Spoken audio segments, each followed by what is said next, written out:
right, thank you so much for keeping it Citizen Television. We really appreciate your time and company since you woke up with us at 6 a.m. Nakama, you're just joining us. Don't worry, you're just in time for the very best part of the program, Health and Lifestyle. It is Wednesday, and we know that we are in the festive season, and there's a lot that we need to talk about. And today we dedicate it to talking about that health plan that you need to have during this holiday and during this festive season. And I have with me Dr. Rose Thuo. She's a medical officer, and of course she'll be telling us a bit about what you need to know when it comes to keeping healthy in this very sensitive time, this very joyous season. Karibu sana Daktari. It's good to have you this morning. Thank you, Safin, and thank you for having me on Citizen TV today. My name, as you said, is Dr. Rose Thuo, and I'm here today at Daybreak to discuss our health during the festive season, because we need to prioritize it in this important happy season. So I ask our viewers to stay tuned into this educative session, so that at the end of it all, we will learn how to have fun, how to enjoy, how to be happy, but at the same time, how to do it in a healthy way, mentally and physically. And physically. You want to be all in one piece come January, right? Yeah. Not to overindulge. Exactly. And forget that we have a new year that's coming, and there's a lot that we expected to deliver next year. So let's talk about how we should prioritize our health this holiday season. And probably just let's begin by looking at the different facets of the holiday that we have, and usually around the holidays, and the nexus it has with the health. One would wonder, why are we talking about health during holidays? Why is it significant? Exactly. Why is it special to discuss health during this festive season? It is because during the festive season, we don't stick to the routine. The system tends to change a bit. We shift to a different lifestyle. We shift to a different environment. We are interacting with people we don't usually interact with. Safin, most of the times you're coming to work and going home late. So during festive season, some businesses close down. People travel, people come together. So you'll find that people are in crowded places. They have traveled from one town to the other, from one village to the other, from one country to the other, from one climate region to another. And as they do that, they are experiencing changes. For example, in the weather, changes in the diet, and many other new environments. And those environments and those changes may have an impact on our health. And that is why we want to specifically discuss our health around this festive season. Because at the end of it all, the best gift we can give to ourselves come January is coming back home alive, healthy, and whole. So it is important to remember, as we enjoy this festive season, there are changes that will come, and our health must remain intact as we keep at that. All right, coming back healthy, alive, and that's whole. Very important. Let's talk about, let me add one there, coming back well-rested. Exactly. Yeah? And that's something we never really think about. I want us to start there. The holidays usually are around the time that you're supposed to reset, you're supposed to go back to factory settings, take your time to really pamper yourself and rest. But we do exactly the opposite. Many people will come back in January fatigued, even more than they were when they were still, on shift. Probably talk to us about how to take advantage of this season. What are the tips that you can share with us so that we can collaborate rest, even as we go about the activities and the octane festivities that are ahead of us?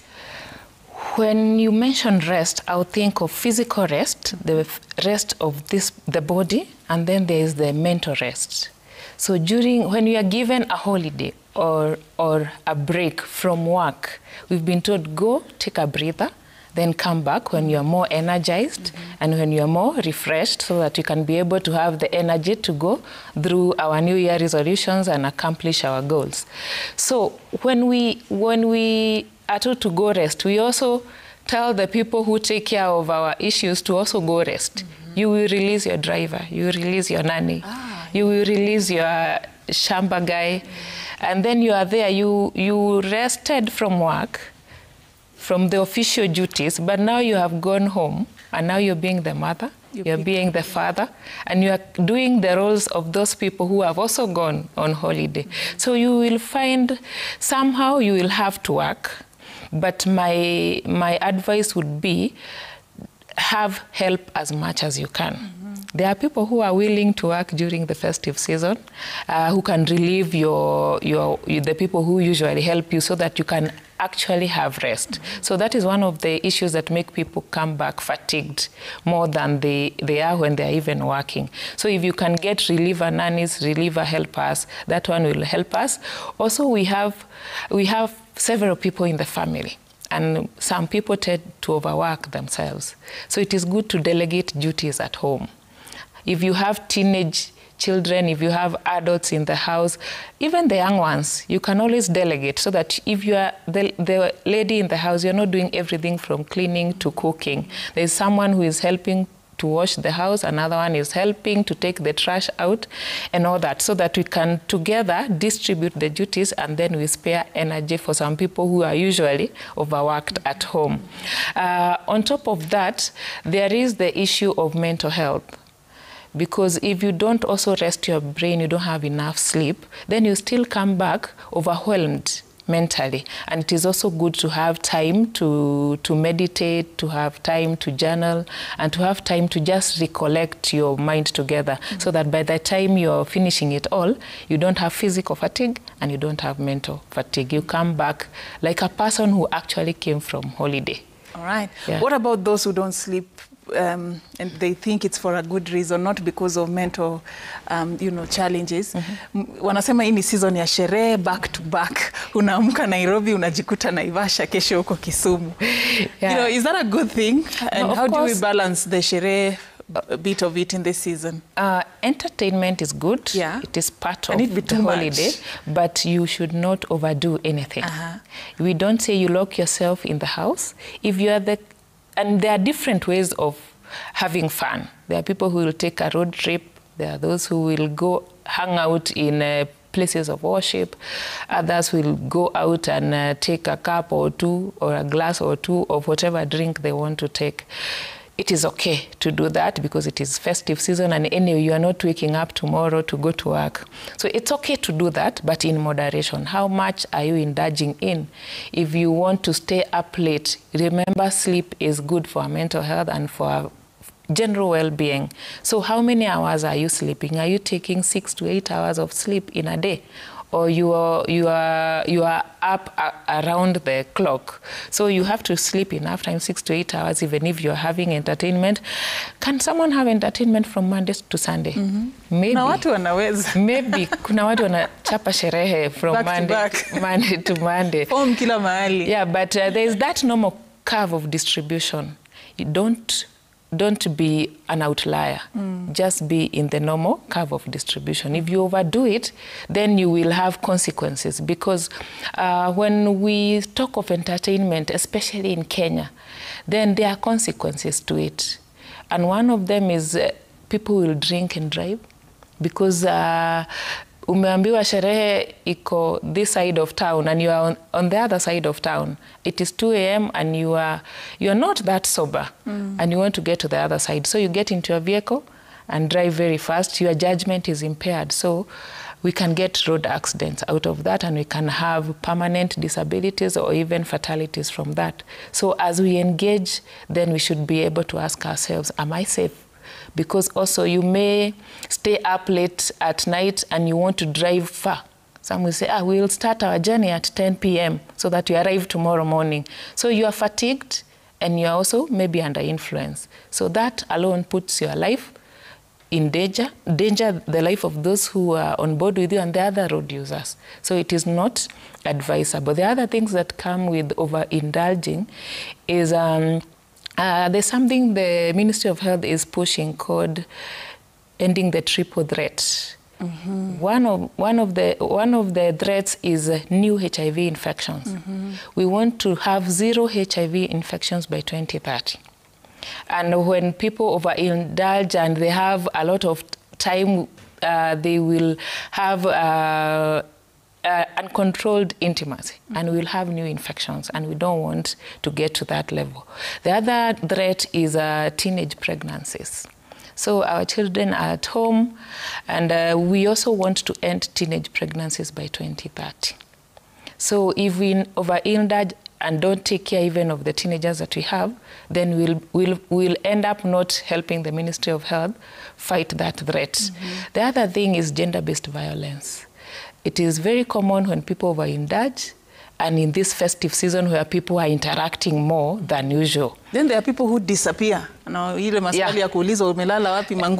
Exactly. You see, I disappear on Friday, I come back on Wednesday, I'm not working, I was not home, so where were you? Yeah. So that will increase the gender-based violence. And so as we enjoy, let us remember that we have to think around those dangers that come with overindulging. So we have to do it in moderation. Mm-hmm. Yeah. Now that you've talked about safety on the roads, guys are traveling to different parts of the world, different holiday destinations. They are rural homes, just going to reunite with family in one part of the country to another. There's a lot that happens during this time. Yeah. If we are to put this into context, what are some of the health concerns that we are also supposed to consider in this as we move around? Yeah. Yes. I've seen a lot of road accidents, and also just how to prepare for such journeys. In terms of accidents, mainly maybe we can discuss road accidents, because most people will travel by road. There are those who will travel by air, and those who will travel by water. There are those who will, basically those three major means of transport. For the road users, your safety comes first. And as you protect yourself, you're also protecting the other road users. So how do we go about it? One, we have said, don't drink and drive. Do not drive when you're fatigued. The other thing is your vehicle roadworthy? Have you checked your vehicle and ensured the brakes are intact, the tires are good, the lights are working, and there's enough visibility as you use your car? Because if you don't have assurance that your car is safe, even if you are safe yourself as a driver, then the vehicle may fail you. The other thing is overloading of vehicles. We all want to go up country, and the vehicle is one, so the whole family is packed inside.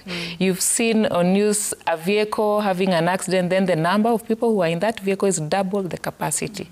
That means there are people inside there who all of them will not even have safety belts on, and especially the children. There's a tendency to think they don't need to sit in a vehicle and they don't need to be buckled up. So wewe utashika huyu na huyu atashika yule. So the children are more at risk. You'll find even the adult seat belt, but they hold the children, even on the front seats. So you'll find that one puts people's lives in danger. The other thing is deliberately not honoring the traffic rules. You are overspeeding where there are speed limits. You are not observing any traffic rules, basically. Even some people you'll find traffic congestions because people just want to overlap and overtake on the wrong side. So obeying traffic rules is very key. Ensure your car also has the first aid kits in it, so that in case you are involved in an accident, at least you can help each other at the accident scene. And that also comes to our health system as well. How prepared is our health system for this festive season? Because with the increased travel, we'll have increased accidents. It is relatable to Kenyans during festive season. The accidents always increase. So essential services are running day and night. The security, the healthcare sector. So the healthcare sector also needs to be ready to handle emergencies that may come. So do we have emergency evacuation from the accident scenes? And when the victims arrive at the hospital, do we have the right people to take care of them? Or the surgeons are all on leave and there's no blood because there's no one to give us blood.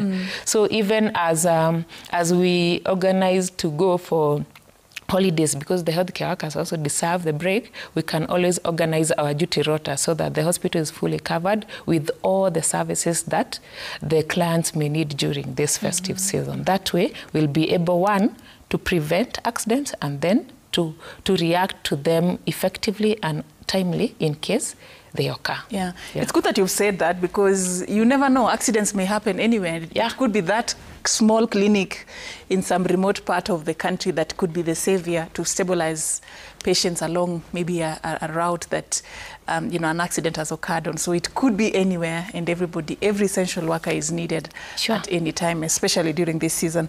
But we hope that you know, we'll stay safe. We are here to create awareness so that we prevent the accident, because we always say prevention is better than cure. And in this era of universal health coverage, we are moving more towards health promotion and preventive medicine.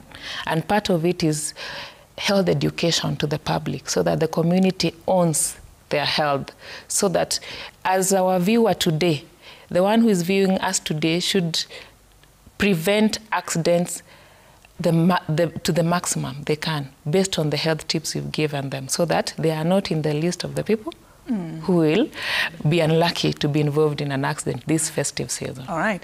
Now that we're still on the roads, let's talk about the change of weather. This is for parents who usually travel maybe with kids, and they come back. Kids are supposed to go back to school. They're unwell. You wonder why. You know, there's usually that happens. And also there are people who will be traveling and they are unwell. Maybe they have a chronic condition, one or the other. So what are the tips you can share with people who are planning to travel, but they have these health concerns that they have to deal with?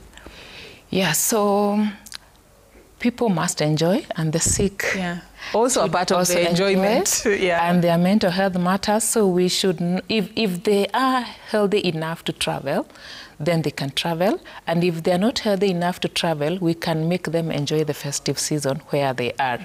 So I'll start with the weather changes and the effect on health.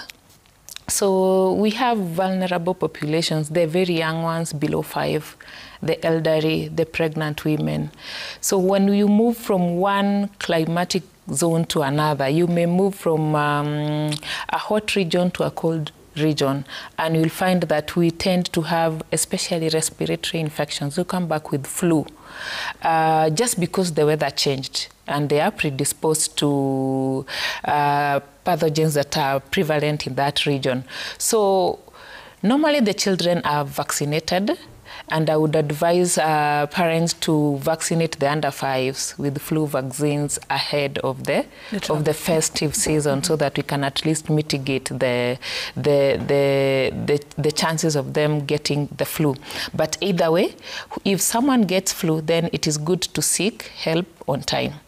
Because also another thing that contributes to these respiratory infections is the crowding. People are crowded together. We go home, each of us has 2 young children. 5 of them are sharing a bed. One has a flu.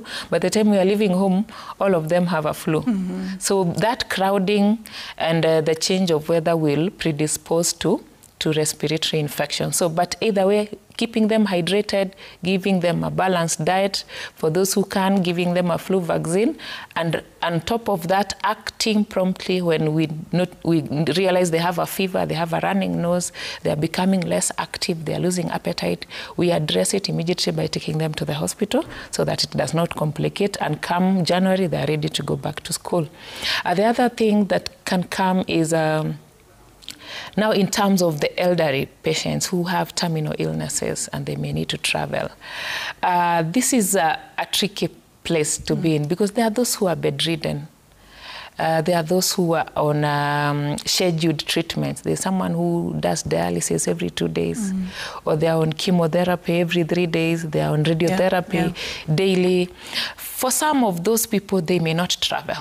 And the question is, how are we taking care of these people when we are planning our travels away from home? Because usually we are with them, even if we have caregivers, there is oversight in terms of what is being done. We can easily organize their evacuation to the hospital and back. So it is important to not forget the very sick, the bedridden, the terminally ill, and the elderly patients that we have at home.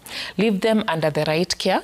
You can even do shifts as family, and also you can indulge caregivers. There are caregivers, there are hospitals that are willing to do that. Actually, we see increased admissions of those people around the festive season. If you're not sure your kin is safe at home while you are away, it is good to, you can even check them into a hospital. They undergo nursing care until you come back, and you can take them back home. The other option, we have people who do home-based care. You can engage them. They come and take care of your kin at home. So that they don't miss their doctor's appointments, they don't miss their medications, they don't become dehydrated and all that. And they also give you a chance to rest. To rest and enjoy whatever you planned. And the other option is also to bring the festivities where they are. Exactly. Because they also need to be part of it. Yeah, you can bring the festivities there. And then a very important point you've mentioned, when you have a terminally ill kin or relative, you end up becoming sick as well, because it is a lot of work to take care of them emotionally, physically. So you need that break. So it is also good to not hold too much. You also need that break as long as you know that their safety and well-being is catered for. So it is very important. If you have to travel with them, they are stable enough to travel. You travel with whatever they need for their health to be safe while you are away. And also know when at home, where can you take them in case there's an emergency. So carry their BP machine, carry their blood sugar machine, carry their medication, stick to their routine. If it is diet, there are relatives who have dementia, and dementia is very sensitive to change of routine. So it is good to stick to their routine. They sleep at this time, this is the breakfast they have, this is the time they take a walk, this is the time they take a bath, they prefer this sweater on this dress, they prefer this shirt on this pair of shorts. You don't disrupt their schedule so much, so that they enjoy the festive season as you travel with them. Yeah, so it is very important to ensure care is given to them. It's good that you say that, because there are families who could be watching, they're in a dilemma. Maybe they have a sick patient who's just checked into hospital, or somebody has been in hospital for quite a while, battling a disease, and they are wondering, is there a holiday with this, current circumstance? So it's good that you've talked about how you can be able to balance the two, as long as the patient is well taken care of and all their needs are taken care of. You can still take a bit of a break and enjoy the festivities, but still be sensitive to the fact that you have somebody who needs extra care around you. Let's talk about food. This is a season of music, food, song and dance and merrymaking. Let's talk about food. Food. Food is very important. They ask, do we live to eat or do we eat to live? I think some of us live to eat, others eat to live. It is either way. So food must be on the table this festive season. And it's a lot of food, and it is good food. Underline a lot. It is a lot of food, and it is good food. Everywhere you go, there is food. You will always be invited for food. If you are up country especially, you wake up, there is food. You decide to go say hi to the neighbor, there is food. Someone visits you, they come with food. You also had food that you came with. So how are we handling food around this festive season? Because we must eat. So one, are you suggesting that it can be too much? It can be a little bit too much. It can be. It will be. It will be a little bit too much. But how can we ensure that that food is beneficial but not harmful to our health? So one is what are we eating? What is the content of that food in terms of the nutrients that we need? What amount of starch are you eating? What amount of proteins are you eating? Are you eating vegetables? Are you getting any vitamins or minerals from your food? Are you getting water? Are you well hydrated? Is what you are eating compatible with your health status? Because if you have a certain illness that tells you do not take this, then you decide it is festive season, you tell the liver to also come for the festive season, not to be left behind. Or you tell your kidney, you also have to come with my mouth and with my appetite and with my stomach. So you have to remember what restrictions you have in terms of diet, if you have any restrictions based on your health status. If you have diabetes, you have your meal plan. If you have hypertension, you have your meal plan, and many other health conditions that specifically tell you the do's and don'ts in terms of your diet. Please remember to stick to that, because we don't want you to eat, then you end up in the hospital. The other issue about food is how it is handled, food handling. Where is the food being stored? Is it stored in the right conditions for storage? People, I said the nannies go for travel home. So I will decide to cook chapos for the whole week. Another person will cook once a day. So how are we storing that food? Do we keep preheating? Are we refrigerating if it needs to be refrigerated? Is the food safe for our consumption? We packed the snacks and we are on a road trip. It is very hot. So is that food still good for consumption? Or we'll take it and end up having food poisoning? We bought some drinks and put them in the car that is overheated. Is it still safe by the time we are arriving home 6-8 hours later? So how we are handling the food we are eating is also very important. And we also cannot forget hygiene. Hand washing, for what we take, the foods that we take without cooking, the raw foods, the fruits, the veggies, kachumbari, itakuwa na kapilipili imewekwa pale. Those ones are not cooked. Heat kills germs most of the times. So when we eat raw food, there's a high chance of getting infections spreading through raw food. So how the hygiene around food and also water. What water are we consuming? Is it safe for drinking? If we are not sure it's safe, then we should boil it before drinking it. So basically, we don't want to have food poisoning at the end of it all. We don't have people who have diarrhea, vomiting. It is very common in the festive season. Diarrhea, vomiting, abdominal pains, fever. People come when they are weak. The children come when they are dehydrated. And the elderly and the children, when they diarrhea and vomit, their body cannot be able to sustain that for long. So they easily get into something we call shock, and they will come in a very critical condition in the hospital. So it is very important to remember them as a special population in this festive season. As an adult, you can even say, whenever I eat this and this, my tummy does not go well, so I will not eat. But a child does not know. She has 5 grandmothers at home in that family gathering.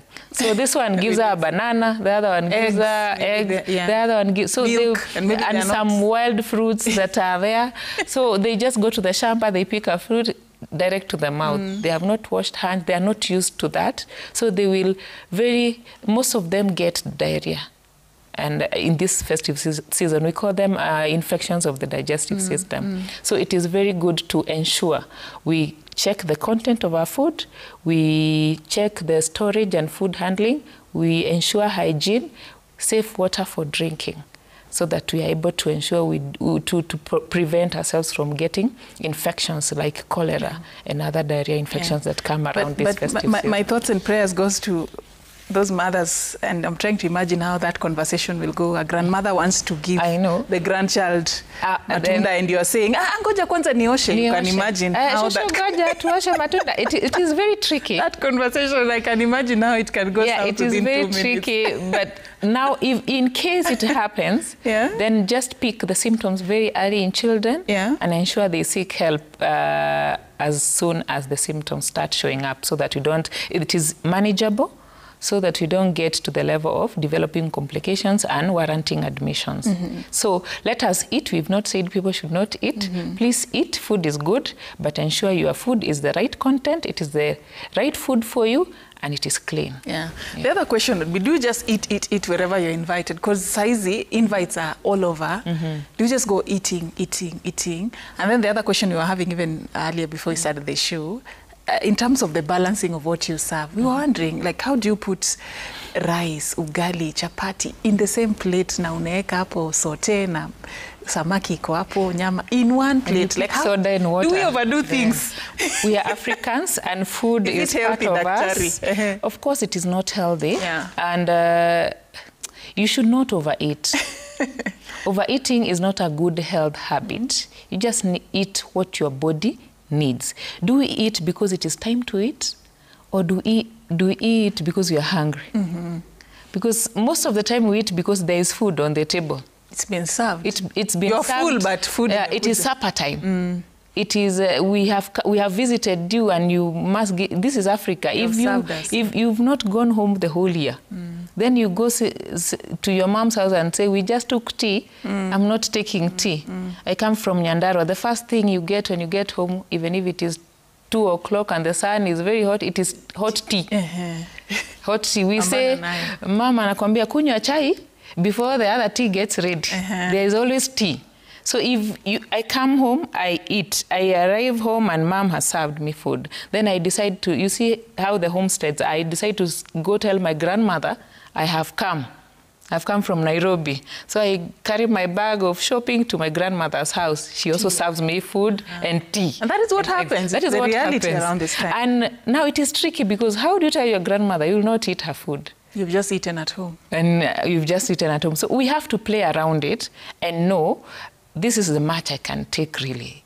Because if I've taken tea here, I should take maybe 1 cup because I intend to go visit my neighbor and she'll also give me another cup of tea. So don't take 3 cups at home. And you know, after this, you have decided we will go to visit my aunt who lives a few shambas away from here. And it's also good to say no. And for the people who are waiting for us at home, don't overcook. Sometimes I tell them, wait, just have a snack or something small. Fruits, there are those fruits at home. There's milk. Let people have that.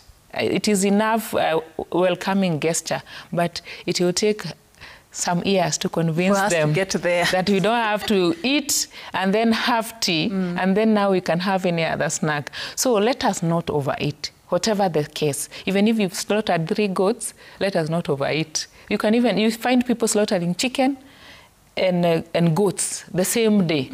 You can decide today we are eating chicken. Tomorrow we'll eat the goat. And when you slaughter the goat, we'll eat matumbo today. Then tomorrow we'll take the meat. We don't have to really, you find, what we were discussing, you have 3 starches served. There's potatoes, there's ugali, and there's rice, and there's chapo. Of course, there must be chapo. Chapo, okay. There must be chapo. So you want to eat all of them. Yeah. Okay, then at the same time, at the same in time, one serving. And you know the plates back home are quite big. Yeah. So in one serving. So some even end up having leftovers in the plates because you just want to eat because food is there. So let us not just eat because food is there. Let us eat what our body needs. And we have the portion control. Your plate should be vegetables. The other half is divided into proteins and starch. And we ensure whatever is in there is clean and healthy for us. That way we will not end up, don't overeat. We said we don't overindulge in drugs of abuse.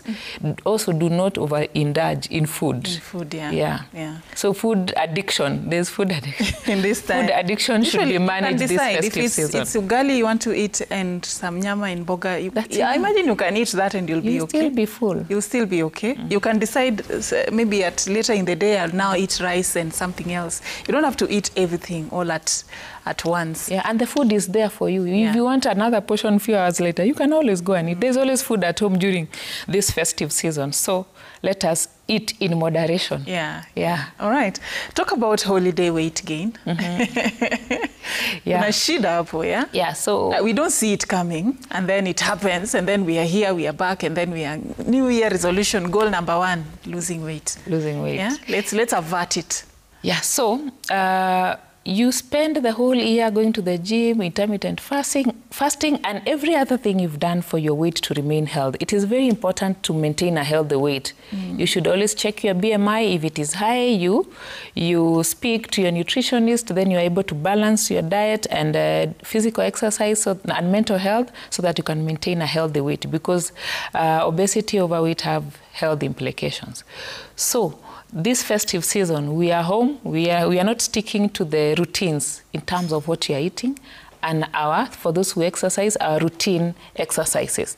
So you will come back having added several kgs. And for the people who are really struggling to lose weight, adding even half a kg is stressful to them because they feel their efforts have not borne any fruit. So if you've really understood the reason why your weight should be maintained at a certain level, and you have worked towards it, these 2 weeks, January is 2 weeks, less than 2 weeks away. These 2 weeks should not ruin what you have gained the last few years or months. So please, at home you can still engage in some exercises so that you can stick to your fitness routine, and please maintain the healthy dietary portions that you need to have so that we don't end up taking too much starch, over consuming them, and ending up with a lot of weight over the holidays. Then we come in January. We do very well from January to November. They say the months that end with a bar is where we lose track. It starts from September. Yeah, September, November, ending December. with the bar. So we forget every other healthy habits and we just enjoy life. So we should remember there is a future. There is a future awaiting us after the festive season. And can you still sustain like a workout routine during the holiday? Yeah, you can do something. A skipping rope is something very portable. A walk. The cardiologists recommend you do a fast walk 30 minutes every day, approximately 5 times a week, and you'll be healthy. So there's something you can do. You may not maybe have access to everything you have. You may not have a treadmill. Places may not have a gym. Some fancy gym you're used to in your urban setup. The people, but how can a person from Murang'a say they don't have a gym? That place is quite hilly. Oh, so just go down there, bring the arrow roots. Every day, and you have done enough gym for that day. So there is always something you can do. Walk around the village, leave your vehicles at home. Don't use motorbikes. Just walk to church, walk to the neighbor's home, walk to the shopping center. If you have a skipping rope, you can have it. So you can still maintain your physical fitness while up country or even somewhere in a holiday staycation. What about those who are in exactly what you've said, the holiday destination they've gone to, and it's just a hotel, food is being served, you're just there. They're resting. You're resting. They're indeed resting. You can always do, I say, where there is a will, there is a way. You can do sit-ups. You can jump severally in the room that you are, just outside that room. There's something you can do, even jogging inside a room. 2 steps back, 2 steps behind. Do sit-ups, stretch yourself. There's always something you can do. Do something. If you are an exercise person, just ensure you do something for the day, whatever is feasible in the environment that you are in, because your health matters this festive season and should be a priority. Yeah. And of course, basically, check what is getting into your system. Yeah. Are there diseases that spike around this time? Yeah, of course there are diseases that spike around this time. And as we had alluded to earlier, there's respiratory infections because of crowding and change of weather. So flu is one of the things that come up. Then exacerbations of respiratory infections. People who have chronic lung diseases like asthma, or the others we call COPD, you'll find them having a little bit more severe symptoms this season. So if you are on those medications, inhalers and some meds that you take daily, then you have to carry them with you, and you also have to keep warm, ensure the fluids you're taking are also warm, and avoid any triggers to your system. Then, of course, there are people who travel to malaria endemic zones. They travel to the western region of Kenya and also towards Uganda, Rwanda. They are prone to getting infected with malaria. So it is good to be on there are medications that they can take to prevent, but also when they are there, in case they have symptoms, then it is good to seek care immediately. And as we say that, we should say not every fever is malaria, but every fever should be addressed. So if you have traveled to a malaria endemic zone, then you start developing symptoms suggestive of malaria like fever, fatigue, headache, then it is important to seek help immediately because it is very treatable. Then digestive system issues, of course, will come. Those are diseases that spike around this season. Cholera and any other diarrhea disease because of the food hygiene and food handling. So it is good for people to ensure food is clean, even the source of the food. Where is the food coming from? There are men who have been left in Nairobi and the families have traveled up country. They are eating street food. So is that street food safe also? Have you washed your hands before you take the food, the smoky that you found by the road, being sold by the road, the fruits that they cut for us and put in a bowl? It is good to ensure that the food handling is also is ensuring safety of the food so that we avoid those infections, and water is very key. Especially the young children, you go home, you give them the water and their digestion is affected greatly. So it's good to boil water or carry water if it will not bring issues at home that you're carrying bottled water. Umetoka na maji yetu ni chafu. Maji yetu ni chafu. Watoto wako hawezi kunywa hii maji chafu. So, but I say your health comes first. Yeah. You should not really listen too much to what people are saying, because at the end of the day, we want a healthy baby, a healthy mother, a healthy father. So that is our aim. So whatever it takes, then we have to take health as a priority. The other issue is contagious diseases like measles. If one baby has measles and we all go home together, then they are likely to spread to the other children. We see measles outbreaks here and there often, so if your child has measles, it's good to at least isolate from the other children.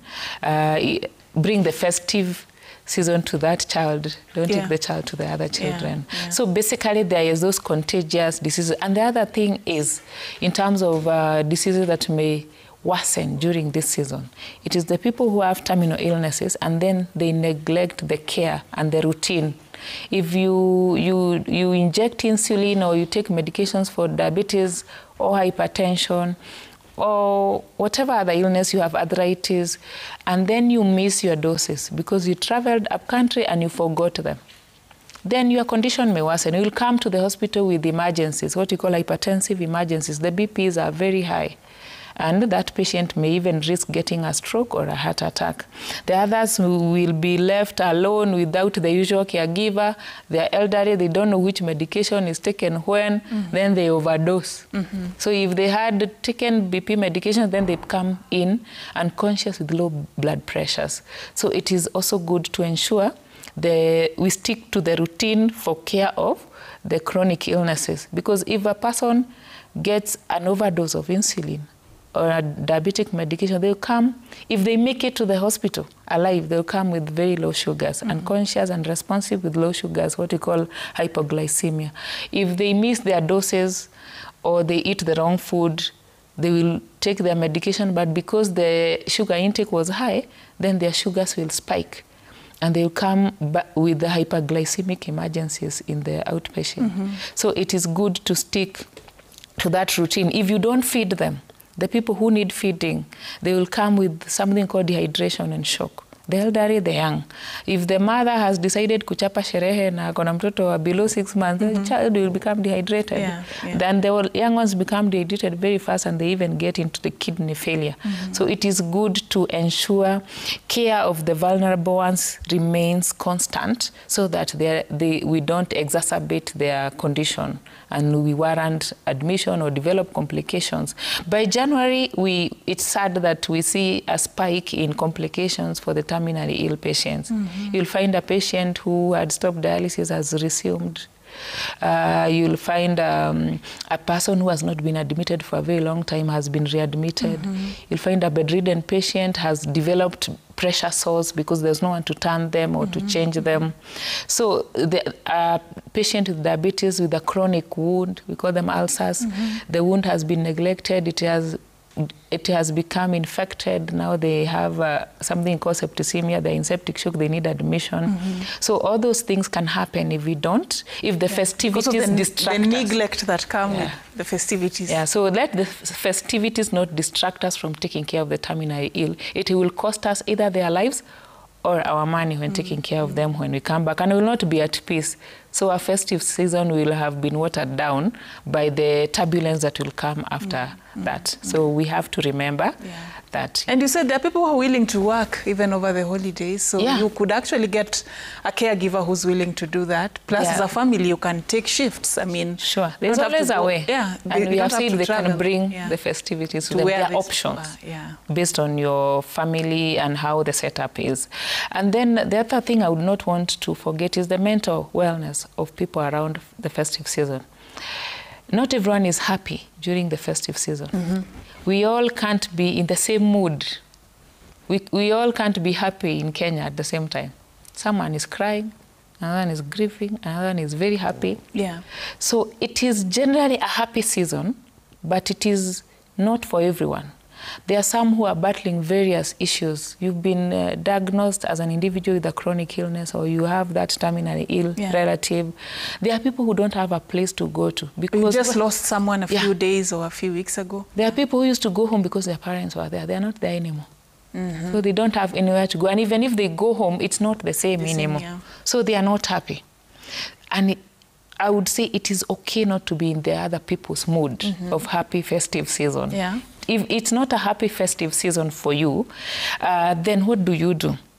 One, you have to accept it's not my happy festive season this time. Yeah. Then you can talk to someone you trust. You can journal.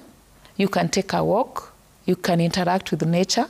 You can overindulge in your hobby. If you like playing football, go play football. If you like running, take an extra kilometer a day. Then you can as well seek professional help, of course. And please don't overindulge in alcohol or any other drug to postpone or to fade off your sadness or your grief. And Kenyans are religious people. You can pray, you can talk to a religious leader so that you can be able to cope with the situation at hand. Yeah. It's okay for this, that's what you're saying. Yeah. It's okay for this season not to bring you the happiness and the joy that others are experiencing. Exactly. And it's fine. And based that is on life. The circumstance that you're facing. Yeah. And you need to come to that point of acceptance that that's the situation. But you can look for help and you can reach out to people who can support you. Sure. It's good you've said that, because there are people, this Christmas or this season would remind them of, something. Yeah. So instead of bringing the happiness, they would be like, they're wishing that person who used to make Christmas is there. Yeah. And I think even the people who are celebrating should be sensitive to such people around. Yeah. Not everybody is walking in the same wavelength. Yeah, we have to be accommodative. Yeah. You may be there making a lot of noise pollution, because tuko sherehe. Yeah. Some are even doing sherehes in apartments. Yeah. So there are people who have newborns there. There are people who are unwell. So can you reduce the volume of the music? Can you reduce the tone so that you can take care, you can accommodate everyone around you? And also in terms of mental health also, because mental health is very important these days, taking care of your neighbor. You can go home or just where you live in Nairobi. You are happy, you have food, you have the traditional new Christmas clothes. Yeah. You are happy, you are going from one mall to the other, but the neighbor next door may not even be having food. Just the usual food they take, not the nyama choma or the pizza you are having. They don't have rice and kamande to take for supper. Yeah. So it's always good to check out, look out for your neighbor. Yeah. In upcountry, there's always a family in need. Yeah. So as you go do shopping for your people at home, remember the family that might need your help in the village. Even a packet of just sugar or unga. Chapo is very key in the village. Yeah. Just a packet of unga and mafuta, they have had their skuku. Yeah. So it is good to take care of the mental health of the neighbor by bringing their mood to the festive season. You can uplift them, and that way we are taking care of each other's health, which is very important. All right. Yeah. As we close the conversation, we're getting into the season where people are going to be planning for the year, making resolutions. Talk to us about health and why it needs to be on that list, and what people need to know in terms of making healthy living a goal. It must be a goal. It is, if you have to live and live happily, you must be healthy. And health is not something you can buy. We've seen that a lot. When your health is at risk, even if you're a billionaire, health equalizes us, such that you may have all the money, but you cannot buy health once your system shuts down. So the only way to have our health is to own it and protect it. What you guard most should be your health. Because if you're not healthy, you will not be productive at work, and you will not even enjoy anything else in life. If those who are unwell may understand what I mean by this happy festive season is not a happy festive season when your health is at risk. So what are we doing to make health a priority? Okay, so what conscious individual decisions are we making at an individual level? Are you budgeting for your health? People have budgets. What is in your budget for your health? What do you eat? What decisions have you made in terms of your diet that have an impact on your health? How is your weight? Do you feel you have the right BMI? If not, what are you doing about it so that you can prevent the complications that come with obesity? What are you doing about your mental health? How are you managing your stress? How are you managing conflicts? How are you addressing the mental health challenges that you have? If you feel depressed, what do you do? What have you adopted any routine that is helping you cope with situations in life? Kenyans are saying we are stressed. So how are you dealing with that? That's stress. So health is a daily decision that you have to make. You have to choose to be healthy. If you take alcohol and you take 1, 2, 3, 4, 5 bottles, is it good for your health? Every decision you take, you must ask yourself, is it good for my health? Before you overspeed your vehicle, is it good for your health? And I tell people, your health is tied, your life is tied to other people. If a person is involved in an accident as a father, and maybe you become permanently disabled or you die, you leave orphans and you leave a widow. You leave your parents without their son. So you belong to us. You belong to the society. Make that decision wisely. Make that decision wisely. If each of us makes the right health decision, then we'll all be a healthy community. Even in terms of taking care of the environment, we should make a healthy decision in terms of our environment. How are we disposing waste? How so that we don't contaminate the environment that we are living in. All those things have to come into play.